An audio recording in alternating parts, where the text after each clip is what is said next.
Okay, let's start that because it's already 15 minutes over. I'll be talking about this Arista data center networking, which has been done on an SDN. So Arista has been in the market for last 5-6 years, and I would like to present some of the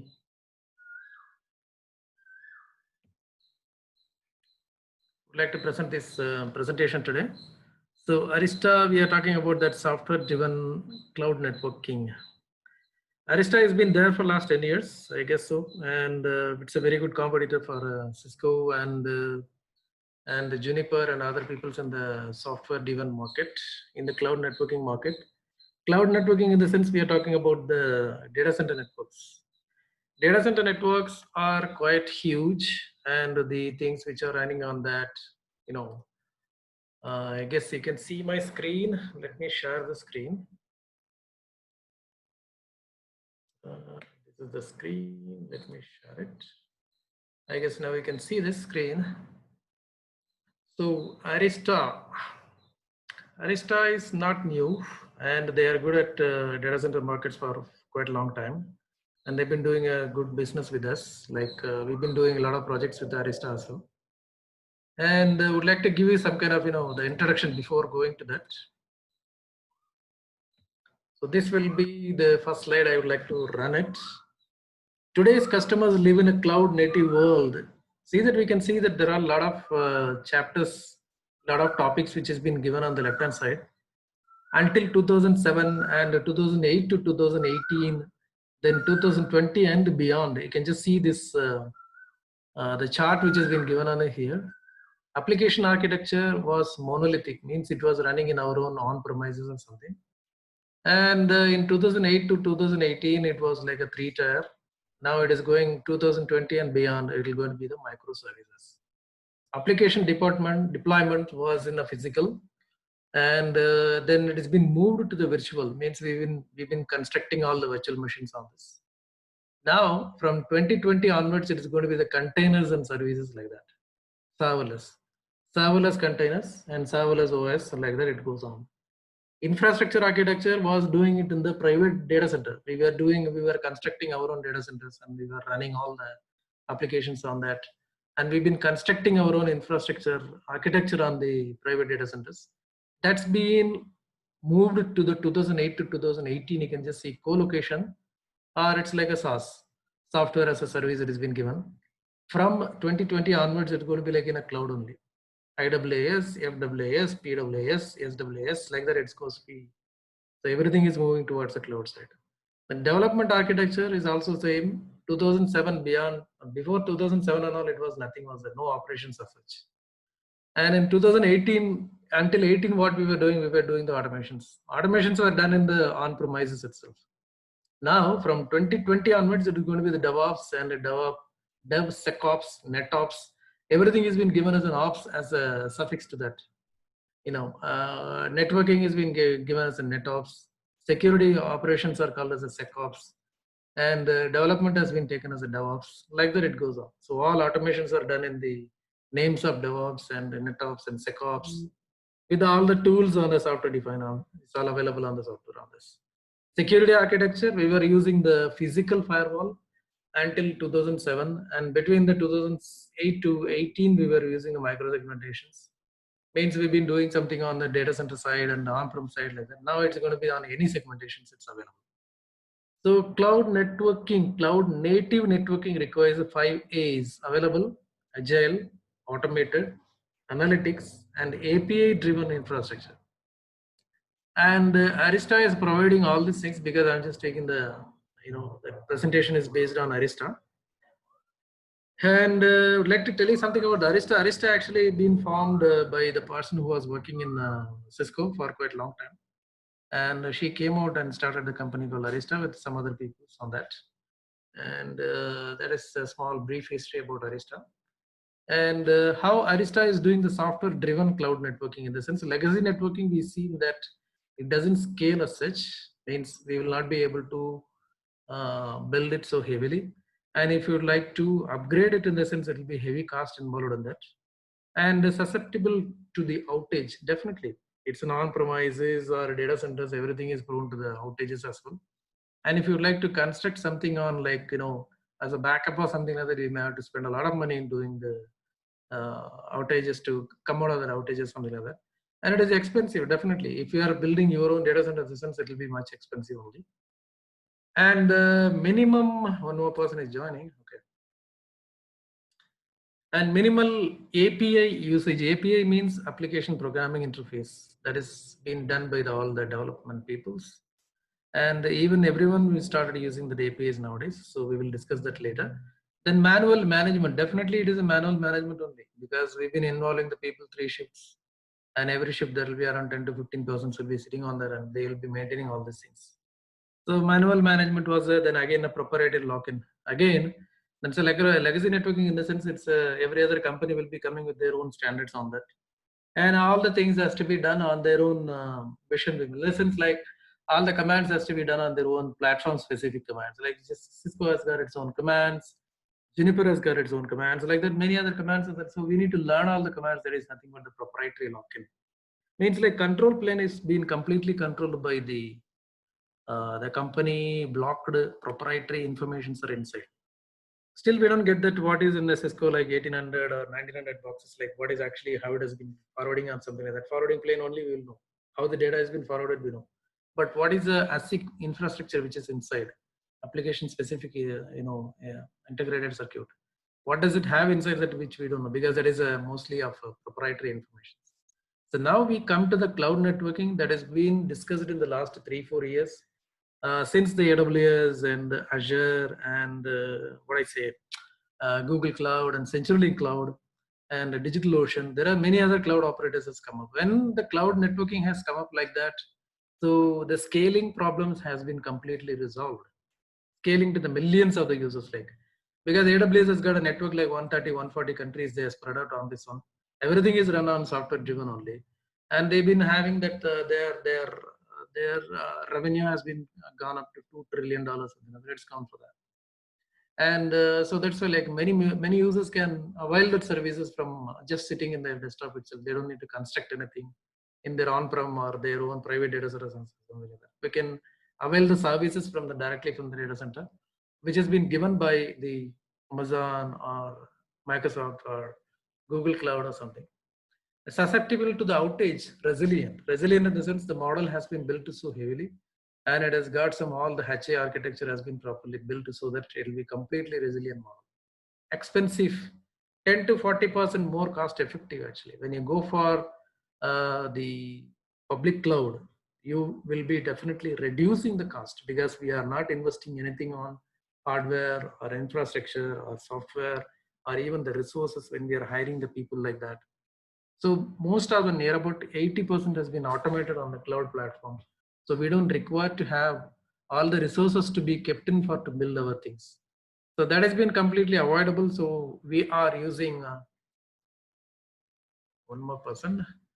So we've been using since like that's why the cost effective. It's like CapEx.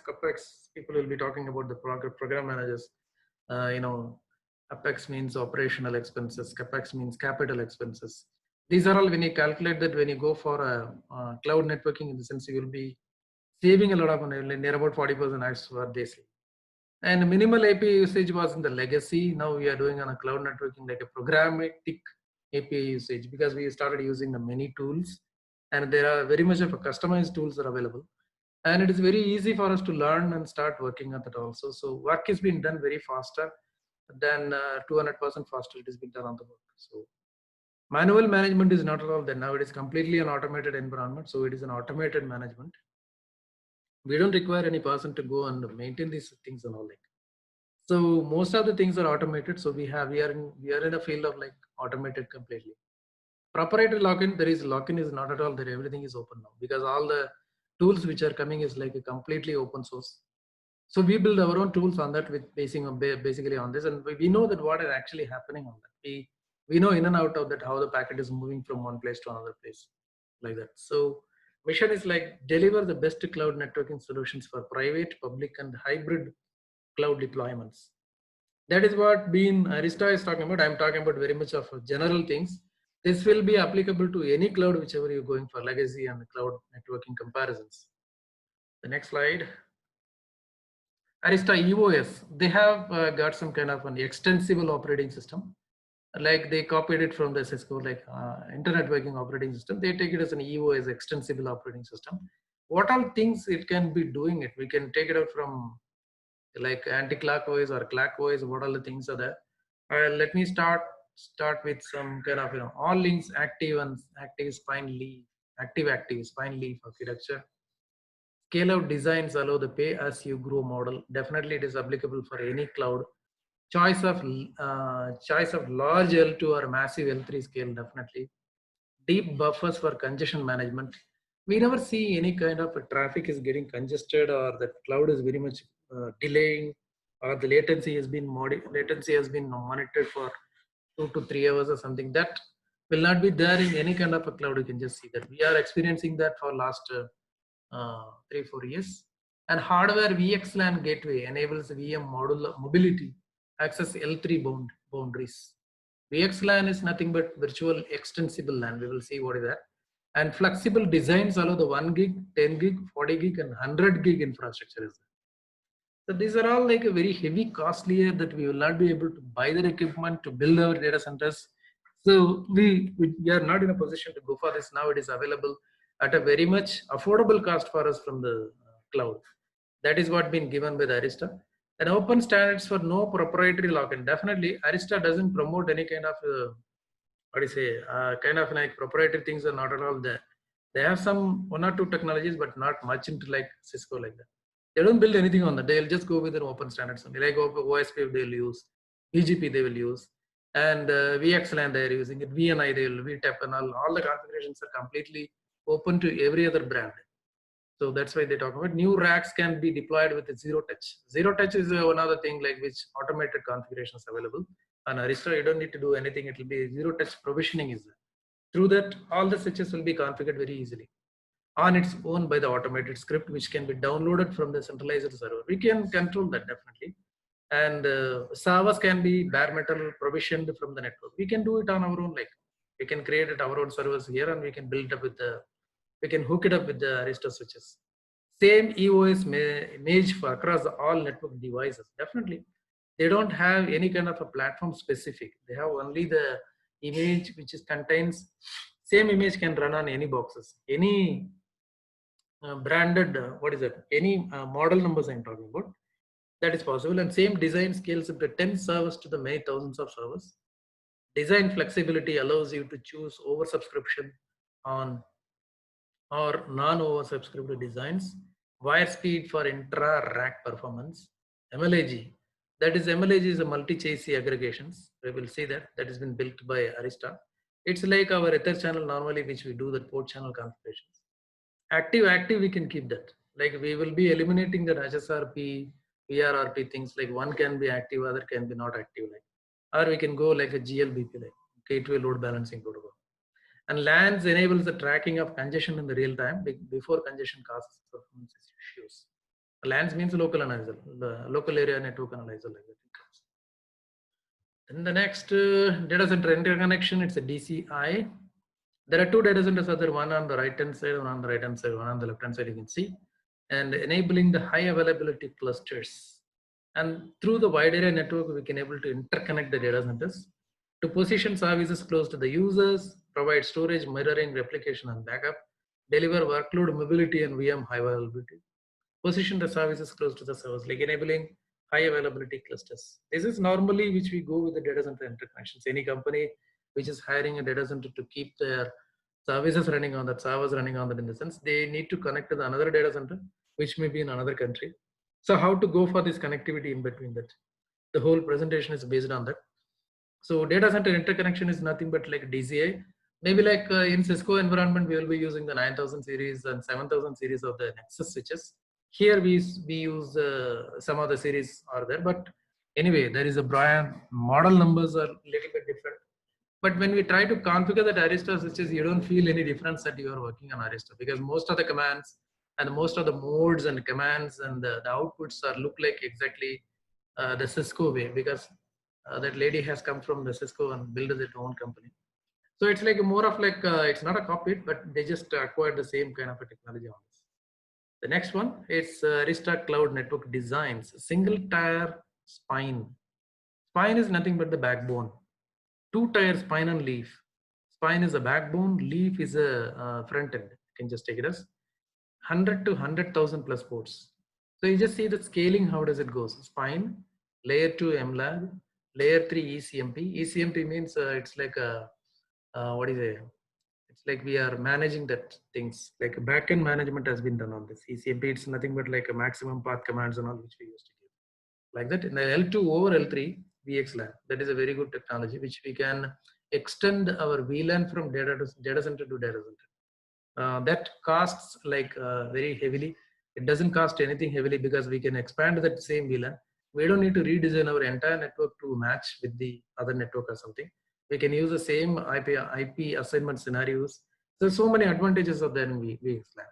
And how many VXLAN, like how many VLANs can be like transformed through the one VXLAN? In the sense, it is nothing. Like we can create as many as VNIs we can create on that.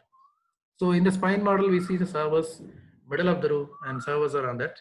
And in the servers, like layer 2 MLAG will be the design in the second one. Third one, like layer 3 ECMP has been configured on that. It's going like a load balancing protocols like that. L2 over L3. Over L3 means like VXLAN we will be configuring it. From the L2 means we will be creating the VLANs, and in the layer 3 we'll be doing a routing of the VLANs, VXLANs. So we can go with any models on this. And Arista, this is talking about the Arista's growth.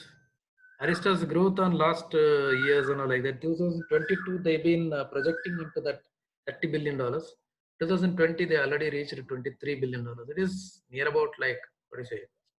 Any other networking company which is doing the same thing, they're doing it. So 2018, they got 16 billion, and they will be definitely touching the 23 billion because nowadays the cloud, going to the cloud in the sense that has been increased. In the last 2 years, we've been seeing that like the people are going for the cloud is near about 7 to 8% has been increased. We've been seeing it.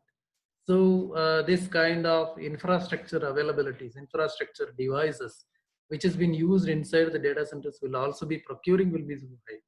So their projection is going to be working out like anything. And evolution of the universal cloud network architecture, legacy model, leaf and spine model, universal leaf and spine model.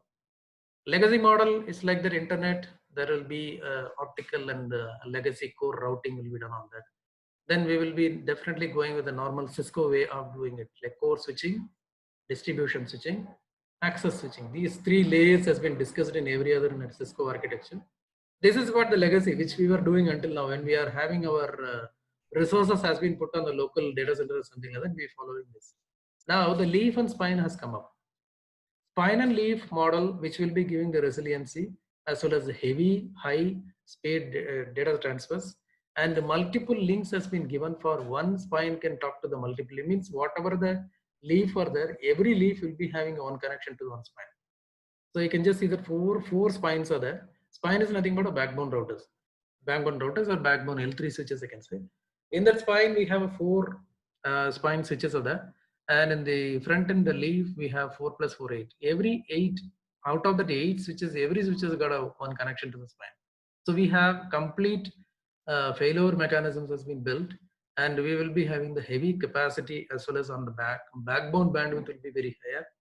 And things will be like where even when one of the links are failing in between on that, these are all within the cloud we are talking about. So there will be any failures can happen on that within the data centers. I don't feel like, because when it goes to the like through the WAN connection or something like that, we'll be facing a lot of connection goes off or something. And then again, it goes to the routers and connecting to the internet. Universal leaf and spine in the sense, even we will be having on the core side after the spine, we will be having like a core will also be connected with the many leaves, sorry, many spines we can say. So this is like routing is integrated into the universal spine and leaf. Now we don't call it as a routers like because all the L3 switches only we've been deploying in everywhere. So routers only will be doing, they will not be doing anything kind of an VLANs cannot create in that way is been already out. So we've been like a clubbed one, either it can be work like a switch L2 purely, or it can be integrated to the L3, With L3 commands like that, we can go for interval and routings and VXLAN configurations, BGP and OSPF configurations. Like that, we can go for. This is an evolution has been discussed. The next one is an EOS. What all the things we can do it with the EOS. EOS means extensible operating system. The extensible operating system, standard EOS, EOS in a virtual, EOS in a container. 3 ways we can deploy that. Standard EOS will be coming up in the appliances directly, and it will be built on the hardware itself. It will be on the top of the hardware. EOS, VEOS means virtual. Virtual means we can build it on a virtual machine. We can pull this EOS into the VEOS, and we can construct our own boxes in the virtual, as a virtual machine we can create on this. CEOS in the sense in the container we can put it in. We can put it in Docker or in a cluster. We can make it in a in the container CEOS, Docker and Kubernetes. We can put it on that. It will be running on a Linux kernel inside. x86 server, Arista hardware, or third-party hardware. We can use anything we want. So it doesn't depend on any hardware which you are using, VEOS and CEOS. So ultimately, you can put the EOS on anything. That's how it has been running on all the data centers we've been using, like all the virtual machines only. In the virtual machines now, from the virtual machines, it is moving towards the cloud. In the cloud, like a Docker and the containers like that, Kubernetes containers, it goes on. So EOS was engineered from the beginning to support the Open Linux and the rich APIs. Yeah, it is the EOS has been built on iOS Linux. I can just ISO Linux, sorry. ISO Linux, it has been built on that. Adhering to the principle enabled a scalable architecture that offers flexible packaging options in an open programmable environment. So it is very much of an open standard, which we can able to configure it on our own. It's very easy for us to pull up with an API commands to find out what things are going on inside. And we can do it with a very much of a Python integration. So it's very much possible. With a Python, we can able to automate all the skills on this, all the labs on this, as well as scenarios which we can create on this. And with an Ansible, we can do the complete automations on this EOS. So very much it has been compatible with all these things. It's not like a proprietary. That's what they try to stress it out. It's not the proprietary. It's based on completely based on Linux platform. If you're a good Linux guy, you can directly go and get into the Bash shell is there. Born again shell. You can get into the shell. You can start running all the commands on this to do the troubleshooting, as well as building all this information. As well as they created their own commands as well, like a Cisco, so you can work on a box completely. Very easy for any person to start with coming from the Cisco background. He can work very easily on Arista switches, and Arista is providing a very high bandwidth as well, very much of a competitor to the Cisco, and the price will also be very much competitive on this. The next one, sorry,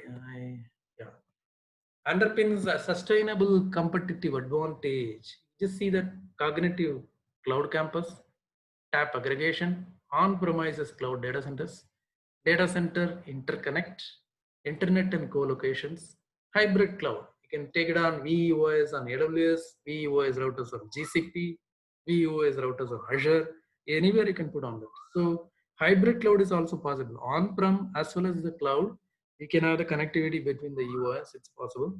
So it is a one-stop solution, I can just say. We can do everything. The single image improves network availability value while lowering TCO, means total cost of ownership. Legacy vendors can have more than 5 images with multiple management tools, adding complexity, multiplying cost, and reducing the stability. So legacy will be going with the legacy in the sense like most of they talking about Cisco only. Legacy, Juniper platforms which have been there. So they're very good. Arista is a very good competitor for Cisco as well as the Juniper platforms. And in the data center market, I can just say that Arista is gaining a very much of a moment. So we can have the cloud vision. There is another software which has been given for that. So that cloud vision can manage the entire whatever the scenario which we are going to build on that. And the data center principles apply to the campus, moving from pins to PICs. Pins means places in the network. PICs means places in the cloud. We can even just transform everything from the on-prem to the cloud side. So campus, core, and WAN, data center, internet, edge, everything has been changed. You can just see that the picture which is showing that that's only the Cisco boxes are given that pictures, so that we can change it out with the. So that we can change it out with the Arista Cloud Vision, data center, campus, any cloud, cognitive cloud network. So which which is being provided by this Cloud Vision. That Cloud Vision is nothing but that is one of the software which is being developed by Arista, which can do the wonders for the data center management completely. Data center on premises on any cloud. So we can monitor, manage, configure, troubleshoot everything with Cloud Vision. It's possible. It's a one-stop product which we can go for, which can maintain every other Arista boxes wherever it has been installed on that. The next one is expanding the partners across the PIC enterprise. PIC means partner in the cloud. So how many people are there? Palo Alto, Computer Center, Comcast, Red Hat, Splunk, Forescout. You can see all the companies, whichever it is. Zoom is also there. HP, Tech Mahindra, Dell, Ciena, Nutanny, Microsoft. Channel partners, how many? 80 channel partners, 10 plus countries, 9 technology partners. So many people are there. They are coming to the Arista because it's doing a good business with the people. The next one is a Cloud Vision. The Cloud Vision has been given an example. Data center, campus wired Wi-Fi, public cloud, tap aggregations. Tap aggregation is nothing but like which we do kind of a spanning of the port to find out what traffic is going on there. Like that. That is nothing but a tap aggregation. Next, we'll see about automated deployments, zero-touch provisioning, hierarchical config, extensibility. These all possible with the automated deployments, which we can do it through any kind of automations. Nowadays, it's available. People are going for most of Kubernetes nowadays, or they'll use it with the Docker container, and they run it with some Ansible deployment tools and all like that, which we can go for the automated deployments as a change controls, orchestrate network-wide upgrades, rollback, and the snapshots. It's very much possible with the Cloud Vision. Next, compliance and risk. Continuously monster this we can just see leave it because it's a compliance and other things. Security services, security policy enhancement, policy server integrations, wireless IPS. Everything is possible. Next one is the cognitive analytics, correlations, trend analysis, predictive algorithms across wired and wireless state network wide. Everything is possible with the CV. And real-time telemetry, granular state of streaming for time series metrics, flows, and events. So with the Cloud Vision, we will be able to do everything on a NetOps. NetOps is nothing but network operations. So network operations can be completely automated by involving the Cloud Vision. It's not coming as a free, which we need to have a partner so that we can have the Cloud Vision with us to manage all these things from a one single desktop. It's like an SNMP manager, I can just say. All the SNMP agents will be like your Arista boxes will be there, either cloud box or VOS or application, sorry, appliance or something. Anything can become, like managed by the Cloud Vision product. The next, I would like to tell you something on introductions about the data center interconnection technologies. That is a DCIT, virtual extensible local area network. That is a VXLAN, multi-chassis link aggregation. That is MLAG, layer 3 underlay with a VXLAN overlay, zero touch provisioning, VM tracer, latency analyzer, data analyzer, and Arista eAPI. eAPI is nothing but API, application programming interface. So these are all the technologies which we need to understand when we're going for a data center interconnection between. Data centers are built, okay, they are built, okay. When one data center would like to talk to the next data center. One customer in a data center in Bangalore, he would like to talk to the data center which is on Singapore, but he doesn't want to reorganize his own network or something. He would like to continue with his own same VLAN technologies, same VLANs, as well as the same, the IP addressing schemes and other things and all. So that time it will be all coming up in that, because we've been doing this networking for quite long, and VXLAN is a very good technology which has been invented, which can be configured with the VTEP and the ENI, other things which we will be seeing it.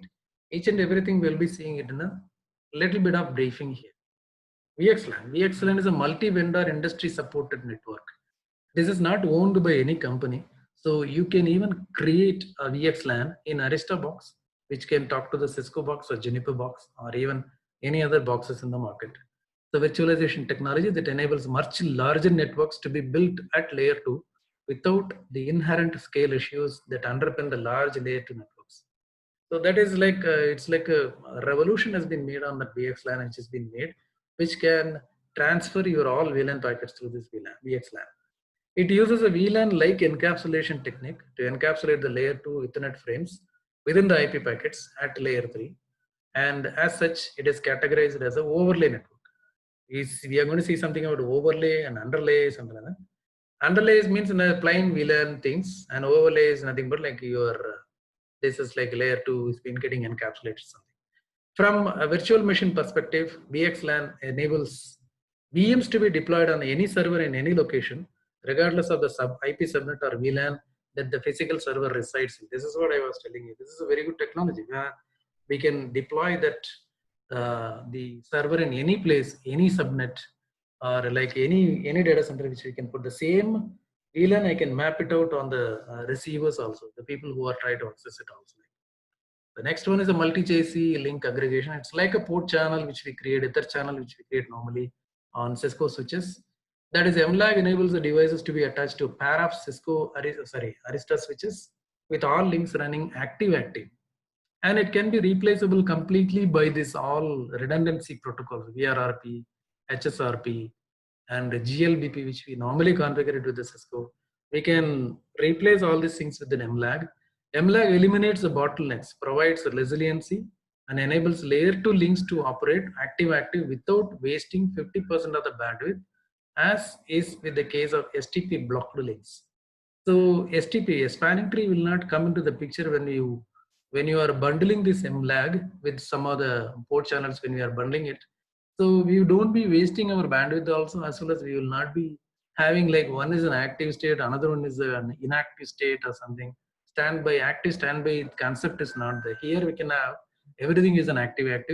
Plus we are not wasting that 50% of the bandwidth. Means we are using the complete utilization of the layer 2 environment by using the MLAG technology. The latest, then the next one is an L3 Anycast gateway, virtual ARP, VR. With MLAG enables the L3 gateway to operate in active mode without the overhead of the protocols like HSRP and VRRP. Virtual ARP need to be configured. It's like, I can just say that virtual ARP is more or less equivalent to the GLBP. GLBP means gateway load balancing. GLBP is a gateway load balancing protocol, which is a proprietary by Cisco.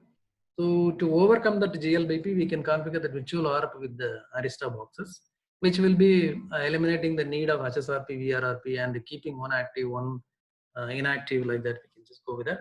This is MLAG. The next one is L3 underlay with VXLAN overlay. VXLAN complements the layer 3 designs by enabling the layer 2 overlay across the layer 3 underlay via the non-proprietary multi-vendor VXLAN standards. It couples the best of layer 3 design, scale out, massive network scale, fast convergence, minimized fault domains with the flexibility of layer 2, that is a VLAN and MAC address mobility, alleviating the downsides of both layer 2 and layer 3 designs. This is what VXLAN's advantage which we are having. We don't need to restructure anything at all. We can just run it as it is. The router which is sitting on the core, which is sitting on the edge, which we can configure with the VXLAN, which can pick up every other things, which can take it like that. The people will be completely transparent that they will be looking like they are working in the same VLAN. So that is very wonderful. And another one, VXLAN capabilities can be enabled in a software through hypervisor resident virtual switches as part of virtual server infrastructure. This approach extends layer 2 over layer 3, but doesn't address how to traffic gets to the correct physical server in most optimal manner. So this is also one of the advantage for us. Then next is software-based approach to deploying VXLAN and other overlays in a network also costs CPU cycles on the server. As a result of the offload capabilities on the NIC is being disabled. So these are disadvantages we are talking about. We are not giving any overheads to the servers to handle all these things, but the VXLAN will take care of all the things. The next one is a zero-touch provisioning. As I told you, like it's like a DHCP server which will pick up all the configurations which is kept on a centralized server. All the switches will be downloading that configurations and be auto-configured. Physically deployed without any configurations with a ZTP. A switch loads its image and configuration from a centralized location. We've been already doing that. So they given a name called zero-touch provisioning. This simplifies deployment, enabling network engineering resources to be used for more productive tasks by avoiding wasting valuable time on repetitive tasks. Yeah, that for provisioning and all, we just need to deploy some people to do all these things. But okay, having the serial console cable and other things, which we need to put on that lawn. So that can be avoided by just doing the zero touch provisioning. VM Tracer, this is a very good product. Virtual machines connect through the virtual switches and then to the physical infrastructure, adding a layer of abstraction and complexity. There are two layers of that in this. Arista VM Tracer provides a bridge, automatically discovering the physical servers are virtualized by talking to the VMware vCenter APIs. What VLANs they are meant to be based on policies in the vCenter. Then automatically apply the physical switch port configurations in real time with the vMotion events. This all will come in when you try to migrate some of the servers on this one. The VM Tracer will be the very good product for us to we can use that. This results in automated port configurations and the VLAN database membership, dynamic adding, removing the VLANs from the 10 ports. So we can do a lot of things with the VM Tracer. And VM Tracer also provides a network engineer with a detailed visibility into the VM and physical server on physical switch port, while enabling flexibility and automation between server and network teams.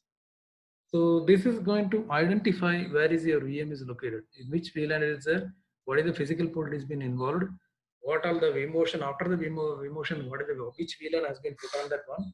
And trunk ports also we can able to understand that where is it, it's actually physically located on that one. So VM Tracer is a good product.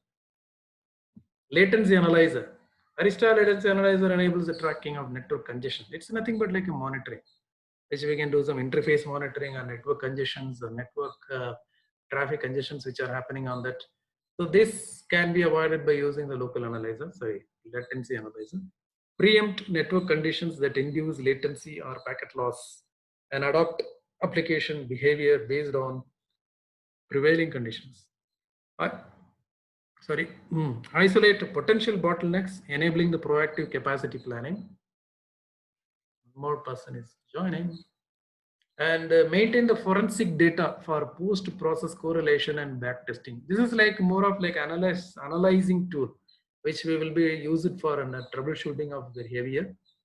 Because in data center instance, it's a huge, and every other customer will be, terminated on a centralized routers. They will be having the connectivity going on. So many VXLANs built on, and the VNI's VTUPS has been configured on this. So we will be having a confusion that which is causing the latency, which is causing the latency, which is causing the delay between that. So we can have the patterns of that. We can take that, and we'll normally we do it with the Wireshark and all, but they come out with kind of an the latency analyzer. They come out with that. So this is like the product which we can utilize it, or we can even configure it as a latency analyzer in our own switches to monitor this. Arista Data Analyzer. Data Analyzer provides the capabilities that allows Arista customer to analyze, troubleshoot, maintain data center network securely and reliably. And performance, efficiency, precision, and extensibility. This also comes under the analyzing the outputs which are given on this. Performance, it can scale up to 10, 25, 40, 50, and 100 Gbps and beyond, with a zero impact on performance and scalability of the production network. Means it will be isolating the traffic, and to when it is doing the monitoring, it doesn't impact the performance of the box. That's what it's been told. And efficiency, provide end-to-end visibility of uninterrupted access to the network traffic without need to invest in new equipment, training, and methodology. That is also one of the things. So when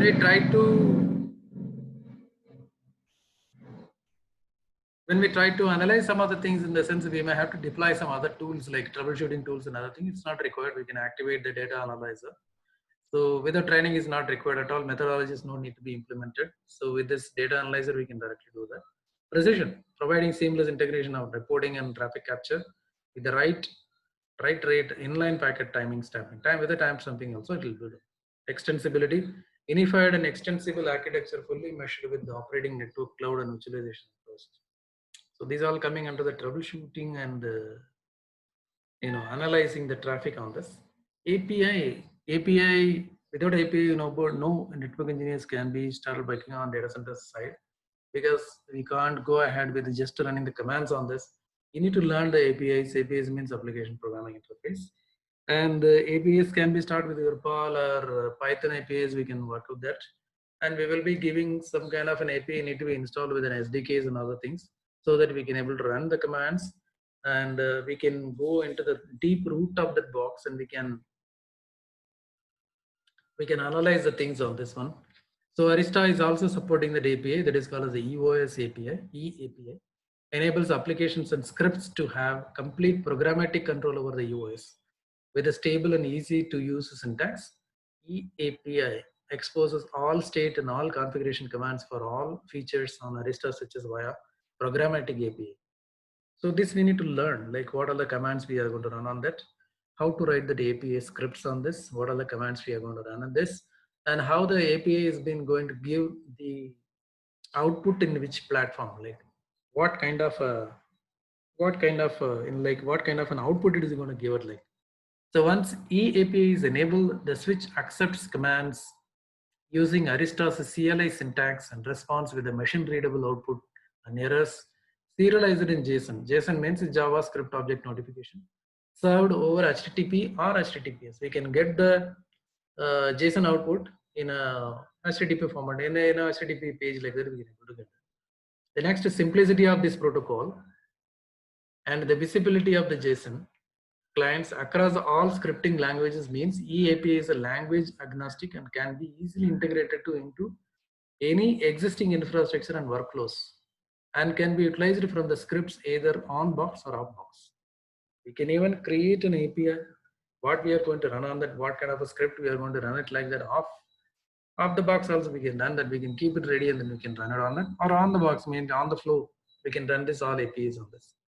So as of speaking, like when we need to transition ourselves from normally just running the commands and finding out the outputs by stipulated commands which are given by the proprietary like Cisco, Juniper or somebody. We need to come out of that. We just need to start writing the scripts on automations. Automation scripts we can start with the Python, and we can start with an Ansible.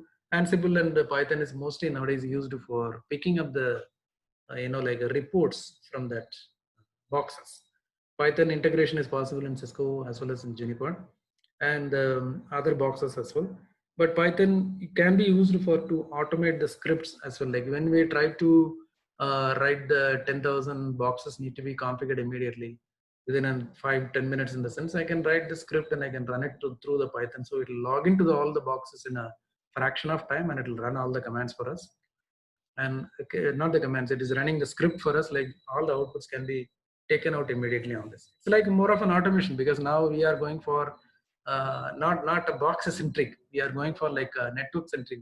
Means every other boxes has been involved in that. It's a multi-vendor environment, it is not a single environment or something. Cisco only is not running nowadays. It's in data centers, you may be not knowing that what box it is actually been running on it. So in that case, we may have to go with a more of an open standards like a Python, Juniper, Python, Ansible, or API running on this, Kubernetes and Docker containers. Like these are all things which we need to come out of this. Means like we have to come out from that box level mentality to come out of that and start writing on the scripts so that we will be able to get the outputs as we require. And it requires a practice, definitely. It requires a practice, and patience is very much required, because we are not coming from the programming background or something. But now the situation pushes us to learn something on scripting side so that we can survive in the market. That is more important. We just need to survive in the market, because the people who are coming out of the college, they are doing a lot of scripting nowadays than us actually, because we've been in the industry for the last 10 years, but we never been into their environment at all, because we don't know what is happening. In Cisco, and the people used to write the codes and all, they call us a development engineer, DE we call this. So there is their job. Now their job is come to our job also. So now the people are looking for like the person has come with kind of a coding knowledge, as well as programming and some other tools knowledge, as well as the implementations and the troubleshooting, like a clubbed. The person is like a hybrid person. You should be working on-prem as well as you should be working on cloud also. So that is the way that the expectations are coming up so heavily nowadays. So we need to be prepared for to be available for to get the next job. So better start writing some APIs and in Python and Ansible script and all. So this is about that. What is the Arista and other boxes? And this is what the setups which I done on this on my own box, my own laptop, which I done this like a VXLAN. How we can create? Luckily, I can just say that the VXLAN Arista can be very much easily. It can be integrated to the laptop, Intel-based laptop with GNS3 platform. This is a GNS3 which I put on that. GNS3, everyone knows that it's a network simulator. It's like a virtual machines, and we can integrate it with the VMware workstation on this. Then Arista's iOS, actually iOS means it's a EOS. EOS, VEOS is a free. Actually, they are giving it as a VEOS is a free. There is no time limit for to use this VEOS in our own laboratory environment. But that VEOS, whichever we are downloading, that is available only for like a certain speed only. It doesn't go beyond certain speed or something. We will not be able to run it look so heavily like a GB traffic and all, we cannot send that. But for to practice ourselves to understand what is Arista, how to configure VXLAN and other things, definitely we can go ahead. You can create your own account in Arista with Gmail, or you don't require any company domain IDs and all like that. We can just do it with the Gmail itself, a free email address itself. And then we are getting to the download page. We can go on directly. We can download that. There are many versions available. Currently, is running is 4.24. It is running. This lab I done it with 4.18. You can just see that Arista VEOS 4.18 1F something. So this I constructed for the VXLAN basic setup, and this one is full-fledged. I can just show you the data center connectivity between the right hand side and left hand side. There is a left hand side, you can see west data center and the east data center, which are connected with the Arista boxes, which we configured with a VTEP. That is nothing but a VXLAN. Jumbo frames need to be activated on that. Layer 3 VANs, we can able to construct this. You can see the legends in the down, that 100 gig, 40 gig, 10 gig and 1 gig speed. And but WAN is going to be the bottleneck always. See, you can see that green color, that is nothing but a 1 gig only speed available on the WAN. But internally in the data center, we can run even 100 gig also. It is possible. But 100 gig in the sense, there is a speed, there is a what is a distance limitation will be there.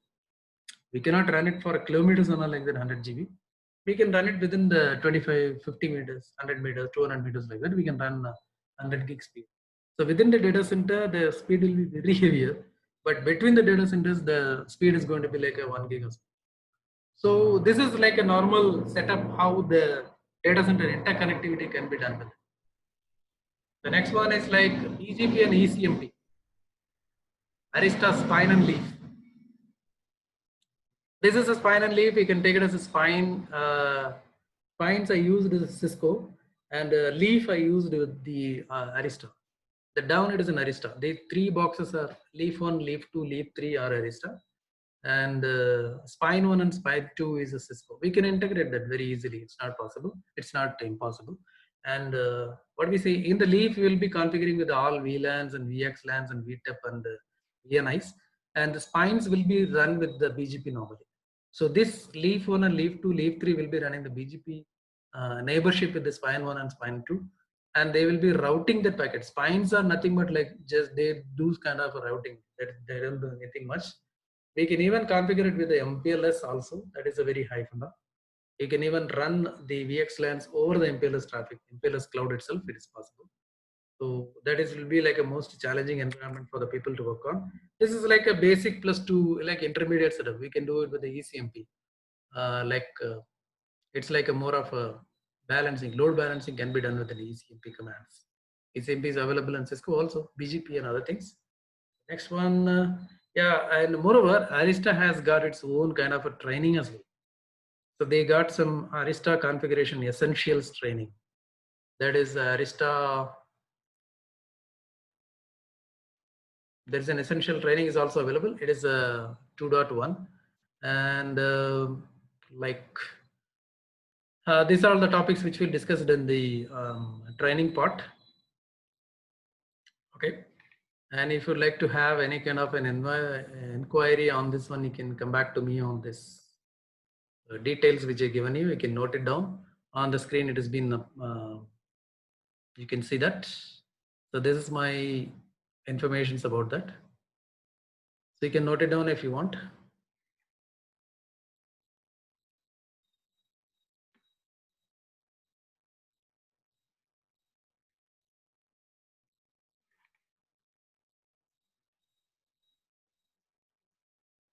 Okay, I can just mute my phone. I can stop sharing.